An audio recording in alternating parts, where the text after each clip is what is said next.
Philippe De Bruyne, vous avez été permanent auprès des journalistes CFDT dans le cadre de la fédération LAFTILAC de 1995 à 2008. À ce moment-là, c'était la F3C. Vous avez participé à des négociations, beaucoup sur la formation, en particulier sur la formation des pigistes. Alors, en 2005, quand est arrivée la question des accords pigistes, il y en avait un premier qui portait vraiment sur la formation justement des pigistes et la capacité à exercer le droit. Oui, c'est un accord qui s'est négocié dans le cadre d'un accord global sur la presse de transcription de la réforme 2003-2004 dans la presse, donc qui a été signé en mars 2005, et dans lequel, donc ça c'était pour l'ensemble des salariés des entreprises de presse, et il y avait une partie qui était définie dans cet accord disant qu'il fallait une négociation complémentaire propre aux journalistes rémunérés à la pige pour adapter cet accord à la réalité de leur situation professionnelle et pour leur donner de véritables droits d'accès à la formation. Alors qu'est-ce que justement cet accord a permis? Qu'avez-vous obtenu en négociant?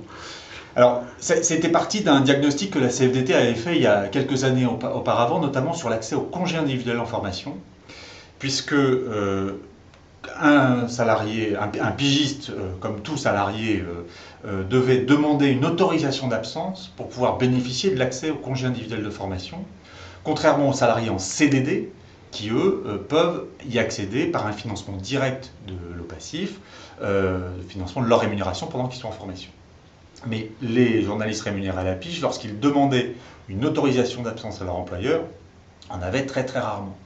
Donc on est parti de cela en disant il faut que l'accès des journalistes rémunérés à la pige au congé individuel de formation soit plus fluide, plus facile, et que ça ne passe pas par une décision de l'employeur qui lui est souvent défavorable. Donc un accès de type CIF-CDD. Et puis alors ça c'est sur les principes, et sur les montants, en fait on a considéré que même si les journalistes rémunérés à la pige devaient pouvoir bénéficier du plan de formation des entreprises pour lesquelles ils travaillaient, que pour autant, dans les faits, c'était très rare. Et donc, on a mobilisé à l'époque, c'était 1,6% de la masse salariale qui constituait le financement de la formation professionnelle. Et bien, l'accord s'est conclu sur 1,6% de la masse salariale des pigistes, mutualisée au sein de l'OPCA, qui était Mediafor à l'époque. Et cette manne-là permettait de financer les départs en congé individuel de formation des pigistes en dehors de l'entreprise sur leurs projets propres, qui pouvaient être soit des projets d'évolution professionnelle, je pense notamment par rapport à la révolution numérique, j'ai en tête quelques exemples de photojournalistes qui devaient absolument développer leurs compétences sur le numérique, soit éventuellement pour certains d'entre eux qui voyaient des difficultés à trouver du travail dans la presse, de se repositionner professionnellement sur un projet qui était leur, éventuellement en dehors de la profession. Alors il y a eu un deuxième accord qui a été signé dans la même foulée en novembre 2008. C'est un accord plus général sur les droits des pigistes, en termes de représentation au sein de l'entreprise, en termes de santé. Oui, alors là, c'était le point de départ, il était un peu différent. C'était comment on met en œuvre la loi Cressard qui posait des principes tout à fait que l'on défendait parfaitement, mais qu'on avait du mal à faire vivre dans l'entreprise. Donc il y avait un certain nombre de batailles qui se sont menées avec les copains CFDT dans les entreprises pour faire reconnaître les droits des pigistes qui travaillaient pour leur entreprise, mais dans une profession qui était essentiellement structurée par des TPE, 75% des entreprises de presse ou des entreprises de moins de 50 salariés, 90% des entreprises de presse, ces accords-là d'entreprise étaient d'abord pas légion, et puis en plus ils ne permettaient pas d'asseoir les droits de l'ensemble des pigistes.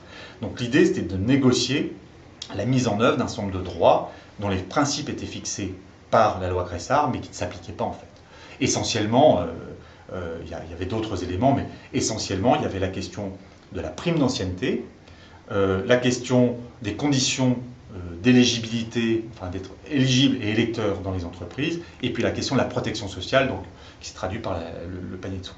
Là-dessus, les positions des différents acteurs étaient un peu différentes, hein, et les employeurs ont voulu lier les deux accords en disant nous on signera les deux ou aucun. Mais donc ils ont intégré ces deux accords dans un accord global, même si les négociations se passaient de façon séparée.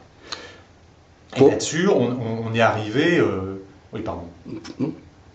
Pour arriver à ce protocole d'étape, justement, vous évoquez, il y a eu des réticences des employeurs, des réticences aussi d'autres organisations syndicales. Oui, alors les réticences des employeurs, c'était lesquelles? C'était que les employeurs voulaient bien, sur la formation, elle ne voulait pas donner autant, mais sur le principe, il n'y avait pas un désaccord fondamental, il y avait la volonté effectivement de trouver des solutions, même si on s'est battu pour que le montant soit plus important que ce qu'ils voulaient au départ. Mais sur l'autre partie, sur l'ensemble des droits sociaux des pigistes hors la formation, l'enjeu pour les employeurs, c'était je signe un accord, mais en échange de quoi je me protège par rapport à un certain nombre de risques juridiques de non-application de la loi Cressard. Donc il y avait ce deal-là. Nous, on était assez persuadés qu'il fallait avancer parce que des droits théoriques qui ne s'appliquent jamais, ce ne sont pas des droits. Et un certain nombre d'organisations, notamment le SNJ, mais pas seulement, le SNJ-CGT avait de fortes réticences aussi là-dessus, disant la loi Cressard, toute la loi Cressard, rien que la loi Cressard, ou alors sinon, si on signe en dessous. Donc là-dessus, on avait une divergence de point de vue, et nous, ce qui nous intéressait vraiment, c'était. Alors, il y avait des débats au sein des journalistes FDT, qui s'est conclu finalement par une position commune, mais il y a eu des débats, et en disant, mais à quoi servent des droits s'ils ne sont pas appliqués, et qu'est-ce qu'on peut gagner par rapport à ce que sont les droits effectifs aujourd'hui des pigistes, quels sont les droits, et clairement, avec un peu de recul, on voit que sur la prime d'ancienneté, c'est un progrès, sur la question des électeurs éligibles, on peut largement discuter, et sur ce qui a donné ensuite toutes les réflexions autour du panier de soins des pigistes, on a quand même acquis des choses importantes sur la santé des journalistes rémunérés à la pige. Alors, ultime question, ce protocole d'étape, il est largement le fruit de votre travail en tant que permanent syndical. Il aussi la marque finalement de ce qu'est la CFDT et de ce que veut la CFDT dans la façon dont elle négocie. Alors, je rappelle quand même qu'au moment où ça a été signé, je n'étais plus là. Et c'est Pierre Vialet qui a signé cet accord au nom de la CFDT après des débats effectivement importants, et ça a été un promoteur, il était de partie prenante de ces négociations, et c'était un grand promoteur de cet accord, et on le lui doit. Je pense qu'il faut le rappeler.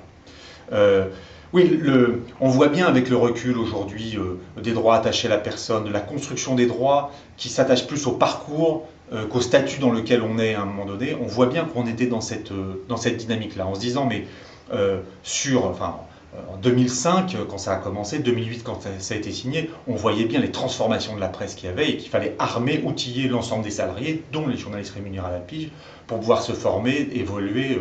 Donc cette dimension-là, les droits qu'on a du mal à faire vivre dans l'entreprise, on essaie de les mutualiser en dehors de l'entreprise, de les construire au niveau de la branche, pour qu'ils soient effectifs pour les salariés dans leur parcours.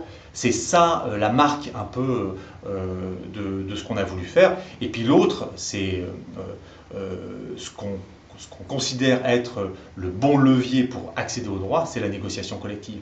Et qu'il vaut mieux un compromis, mais un compromis qui s'applique, plutôt que des droits théoriques, mais dont on voit qu'ils ne s'appliquent pas dans la réalité de la majorité des salariés que nous défendons. Donc en fait, ne pas avoir peur d'aller signer, et même ne pas avoir peur de sourire une fois qu'on voit que d'autres organisations qui n'ont pas signé demandent l'application de cet accord. Oui, c'est ça, mais comme souvent, François Chérec le disait, les trahisons de la CFDT d'aujourd'hui seront les coquettes sociales de toutes les organisations demain. C'est souvent le cas. Après, une négociation et une signature, un accord, c'est une prise de risque. Il faut jamais, il n'y a pas de vérité révélée. C'est une prise de risque en dynamique. C'est est-ce que cet accord-là va faire des petits et va entraîner une dynamique positive sur les droits. C'est toujours un pari. Donc les positions contre et les positions pour sont légitimes. Après, c'est comment on s'engage et comment on sait aussi que c'est pas quand on signe que les choses se terminent, c'est la fin d'un premier processus. La bataille, elle continue, et elle doit continuer dans les entreprises et partout pour faire vivre les droits. Parce que les droits, une fois qu'on les a signés, ils ne s'appliquent pas forcément, et il faut être vigilant et vérifier que ce qu'on a signé s'applique effectivement, et ensuite être capable aussi d'évaluer et de se dire il y a des choses qui ont bien fonctionné, il faut qu'on s'appuie dessus pour continuer, et puis des choses qui éventuellement doivent être remises en question, parce que la question, c'est pas d'avoir raison, d'avoir tort, la question, c'est de continuer à se battre pour les droits des salariés en général qu'on représente, et notamment en l'occurrence des journalistes rémunérés à la pige.